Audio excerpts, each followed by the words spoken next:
On July 12, 2025, India's Aircraft Accident Investigation Bureau, AIB, released its preliminary report into the tragic crash of Air India flight AI-171 near Ahmedabad. The centerpiece finding: both engine fuel control switches were in the cutoff position mere seconds after takeoff, causing a complete loss of thrust on the Boeing 7878. Eyewitness audio from the cockpit voice recorder captures a tense exchange, one pilot asking, "Why are the engines off?" And the other denying he moved the switches. Within moments, the aircraft stalled, descending until it struck a residential area, killing 260 people, including 19 on the ground, and injuring one survivor. This revelation contradicts standard procedure, where fuel control levers are designed to resist accidental movement. Preliminary data suggest no mechanical jam. The switches were freely movable. Flight data parameters show engines spooling down in unison at 150 knots, a scenario never anticipated in certification tests. Air traffic control transcripts note an urgent mayday call, then radio silence. The AIB stressed that, at this stage, cause versus contributory factors remain under investigation. But the report's engine cutoff finding has triggered immediate safety alerts from the FAA and EASA, demanding urgent review of lever design and pilot ergonomics. Families of victims have already condemned what they call an inexplicable horror, while Air India ground crews have paused Dreamliner operations pending further guidance. This preliminary report isn't just a technical summary, it's a wake-up call. It exposes a latent vulnerability in one of the world's most advanced airliners and raises urgent questions about crew training, cockpit layout, and regulatory oversight. As the aviation community digests these findings, the focus shifts to how and why two independent errors, or possibly deliberate actions, align to trigger history's deadliest Boeing 787 incident. Flight AI-171 departed Mumbai on December 3, 2024, bound for London with a routine technical inspection pass just 2 days earlier. The Boeing 7878 Dreamliner, introduced by Air India in 2022, had logged over 5,000 flight hours without major incident, earning a reputation for fuel efficiency and passenger comfort. Yet this model's fuel control lever design dates back to 2007 and had never faced a dual shutdown scenario outside simulations.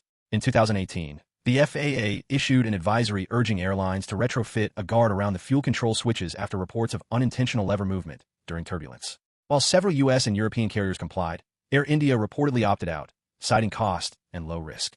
Maintenance logs show no lever guard retrofit on AI-171's aircraft. Boeing's manuals describe the controls as resistant to inadvertent operation, but do not mandate physical locks. Crew training on the Dreamliner emphasizes thrust recovery procedures, yet does not simulate a dual-engine cutoff. Standard simulator scenarios focus on engine failures due to bird strikes or flameouts, not manual lever displacement. Flight AI-171's cockpit voice recorder confirms neither pilot initiated the critical checklist in time, suggesting awareness lag. Internationally, other Dreamliner operators have reported single-engine flameouts due to fuel contamination and software glitches, but never simultaneous manual cutoff. This incident now stands alone. The AIB's choice to highlight lever position as the primary factor underscores a gap between design assumptions and real-world operations. As investigators probe maintenance records, pilot rosters, and training syllabi, the broader aviation community watches closely. Will this lead to a retroactive hardware fix, a sweeping training overhaul, or a deeper look at human-machine interface in modern cockpits? AI-171's background story shows that even top-tier aircraft and carriers can harbor latent risks until catastrophe exposes them. The AIB's preliminary findings have sent shockwaves through regulators, airlines, and the traveling public. Regulators, the US FAA and UK CAA, immediately issued safety alerts for operators, SAFOs, demanding all Dreamliner fleets verify lever guard installations within 72 hours. EASA warned of potential airworthiness directives. India's DGCA announced an urgent compliance audit of Air India's training and maintenance programs. Airlines, major carriers, United ANA, Qatar, voluntarily grounded affected 787s for cockpit inspections. In some hubs, mechanics installed temporary lever locks out of an abundance of caution. Boeing CEO released a statement expressing deep sorrow and pledging collaboration with investigators. Pilots and unions. The International Federation of Airline Pilots Associations, IFALPA, called the dual cutoff unprecedented and urged inclusion of such scenarios in simulators. Air India's pilots staged a solidarity walkout at Delhi, Mumbai base, demanding clarity on cockpit ergonomics and retraining. Public and media. Social media erupted with disbelief. #EngineOff trended on X as viral clips dissected the report. News networks ran 24-hour specials on cockpit design, while family members of victims held press conferences pressing for full transparency. Consumer confidence dipped. In the week following the report, Dreamliner search queries jumped 150%, and Bay bookings on 787 flights fell by 22%. Safety advocates. aviation NGOs, including Flight Safety Foundation, published open letters urging complete recertification of the switch mechanism. Experts warn this could set a new global standard. If even advanced aircraft can suffer such failures, regulators may require universal hardware safeguards across all jetliners. This gamut of reactions, from pilots' unions to global regulators, underscores the report's gravity. It's not just an Air India problem. It's a wake-up call for the entire commercial aviation ecosystem. The AI 171 findings are already catalyzing systemic change across the industry. First, airlines worldwide are revising simulator curricula to include dual-engine cutoff scenarios, ensuring pilots practice rapid lever restoration under stress. Training academies in Singapore and Toulouse have already integrated these modules this week. Second, hardware modifications are underway. Boeing has fast-tracked a lever guard retrofit kit, promising delivery to all 787 operators within 60 days. Meanwhile, independent aviation engineers are designing universal switch locks compatible with a range of aircraft models, no longer exclusive to Dreamliners. Third, regulatory frameworks are shifting. The FAA plans to amend certification standards to mandate mechanical inhibits on critical cockpit controls. EASA is drafting new human factors guidelines that focus on cockpit layout ergonomics and inadvertent operation mitigation. Fourth, manufacturer accountability has intensified.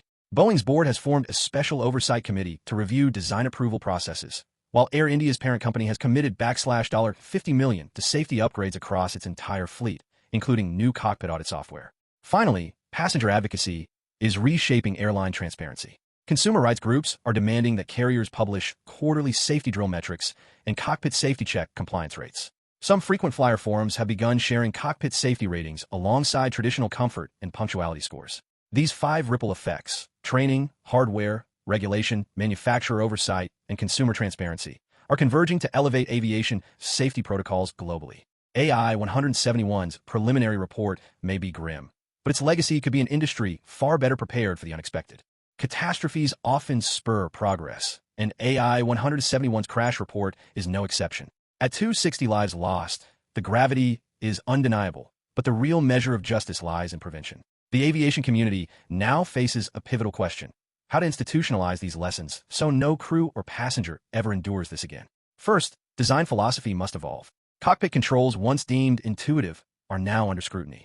Future aircraft will likely adopt fail-safe mechanisms not just for fuel controls, but across all critical systems. Second, pilot training will permanently include high-stress, multi-system failure drills, embedding muscle memory that overrides confusion in real emergencies. This shift will be reflected in pilot licensing exams worldwide. Third, regulatory bodies will take a more proactive stance, moving from episodic audits to continuous monitoring, leveraging AI-driven analytics on flight recorder data to flag anomalies before they escalate.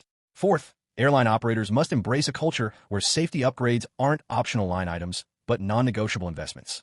Air India's $50 million pledge may become the benchmark for global carriers. Finally, public trust hinges on transparency. Routine publication of safety upgrade progress, cockpit redesign timelines, and training metrics will become standard practice, transforming passengers from passive consumers into informed stakeholders. In the months ahead, the true impact of AI 171's report will be measured not by headlines, but by how few incidents occur because of it. If these ripple effects stick, the tragedy may seed a safer, more resilient aviation era, turning a grim chapter into a turning point for global air travel.